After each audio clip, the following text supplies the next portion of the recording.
بسم اللہ الرحمن الرحیم۔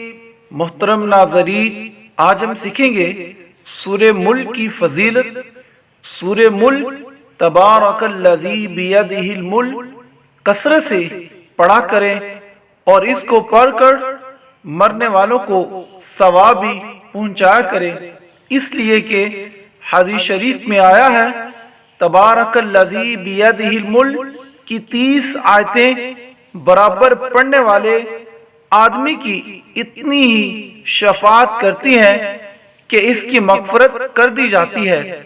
ایک روایت کے الفاظ ہیں، اپنے پڑھنے والے کی مغفرت کا اس وقت تک سوال کرتی رہتی ہیں کہ اس کو بخش دیا جاتا ہے۔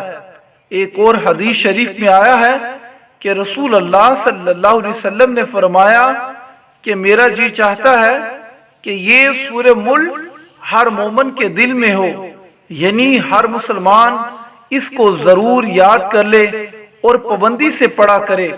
ایک اور حدیث میں آیا ہے مرنے والے کی قبر میں عذاب کے فرشتے پاؤں کی جانب سے عذاب دینے آتے ہیں تو اس کے پاؤں کہتے ہیں کہ تم اس طرف سے نہیں آ سکتے، اس لیے یہ شخص ہمارے ذریعے نماز میں کھڑا ہو کر سورہ ملک پڑھا کرتا تھا۔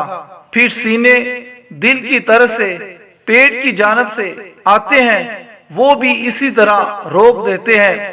پھر سر کی جانب سے آتے ہیں، ہر اعضاء یہی کہہ دیتا ہے تم اس راستے سے نہیں آ سکتے، اس لیے یہ شخص ہمارے ذریعے سورہ ملک پڑھا کرتا تھا۔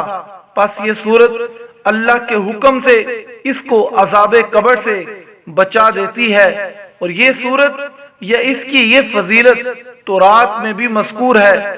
جس شخص نے اسے رات میں پڑھ لیا اس نے بہت کچھ اور بہت اچھا عمل کر لیا۔